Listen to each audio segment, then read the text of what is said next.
On August 12th, 2026, millions of people will look up and watch the sun disappear. For less than 2 minutes across most of its path, daylight will collapse into darkness.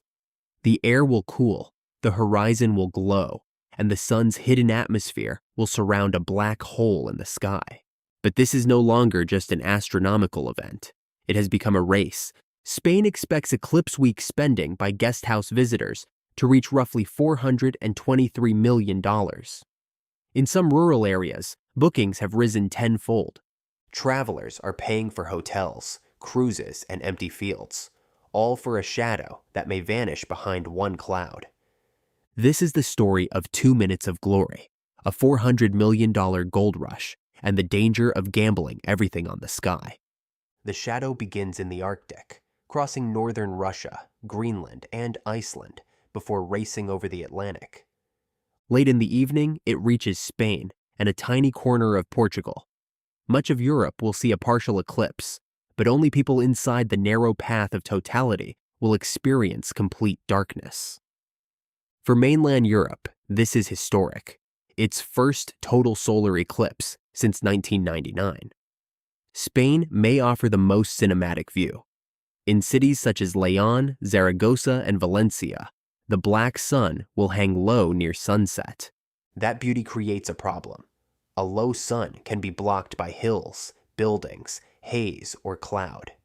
Choosing the wrong field could turn an expensive journey into an ordinary sunset. The closer the date comes, the more valuable clear sky becomes. For most of human history, an eclipse was not a tourist attraction. It was a warning. Before people understood that the moon was passing between Earth and the sun, they saw daylight die without explanation. The sun represented harvests, time, warmth, and survival. When it vanished, it felt as if nature had broken. Today, scientists can predict an eclipse to the second. Satellites map the shadow. Apps calculate the view from a single street. Yet the emotional reaction has barely changed.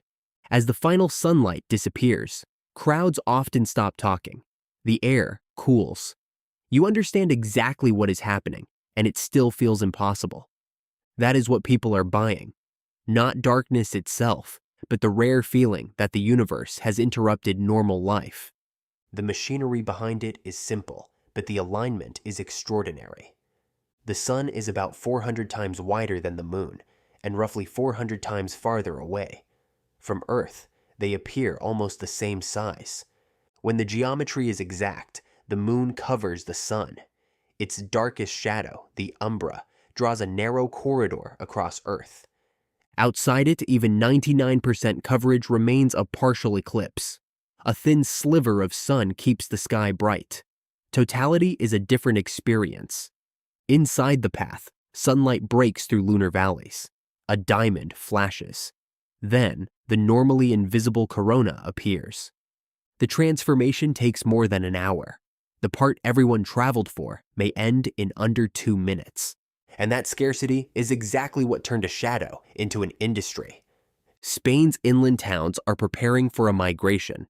An Airbnb-commissioned study estimates that guesthouse visitors will spend about 362 million euros during Eclipse Week. 88% is expected to come from foreign travelers. The money will flow through rooms, restaurants, transport, and viewing sites. Places ignored by mass tourism suddenly possess a valuable product, a position inside the shadow. This is the glory and the greed of eclipse tourism. Scarcity encourages people to book earlier and pay more for certainty. But no company can sell certainty. A cruise can see clearer weather. A guide can study forecasts. Neither can command the clouds. So every booking is also a wager. The winner receives one of nature's greatest spectacles. The loser may watch a gray sky grow slightly darker while standing in a field that cost more than a beach holiday. Serious eclipse chasers understand this.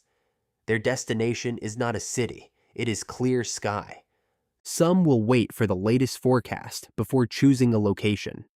In Spain, the setting sun makes an open western horizon essential.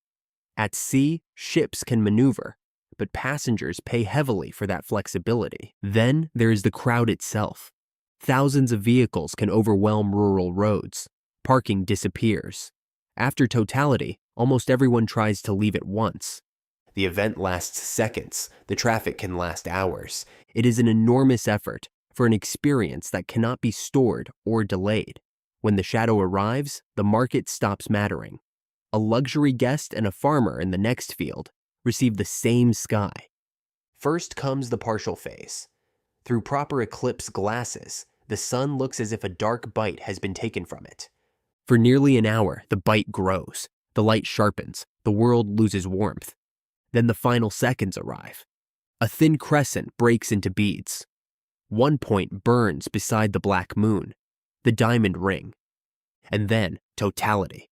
Only now and only inside the path can the unaided eye safely see the completely covered sun. The corona spreads outward. Planets may appear. Daylight survives around the horizon while the observer stands inside the moon's moving night. For most locations, it ends in less than 2 minutes. A second diamond erupts. Eclipse glasses go back on. Daylight returns with shocking speed. $423 million and years of planning, all compressed into a memory shorter than a song. But on this night, the sky has one more performance waiting.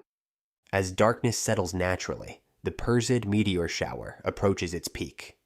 The peak coincides with a new moon, so moonlight will not wash out fainter meteors. Under dark skies, the theoretical rate can reach around 100 per hour. These streaks are fragments left by Comet Swift-Tuttle. They strike our atmosphere at tremendous speed and vanish as lines of light. That creates an extraordinary sequence. In the evening, the moon hides the sun. Later, debris from a comet burns across a moonless sky. The eclipse is precise and local, miss the path, and totality is gone.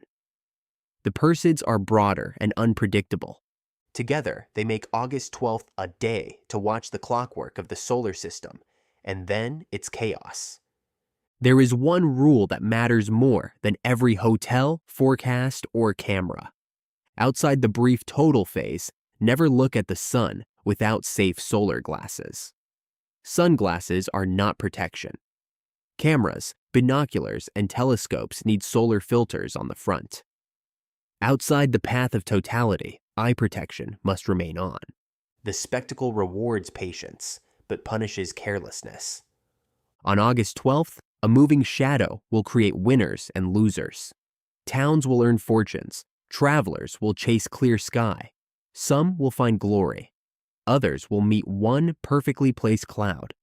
Then the shadow will leave, the crowds will go home, and the money will move on. But beneath the black sun, the real prize will not be a photograph. It will be the moment daylight vanished, and the universe reminded humanity how small it is.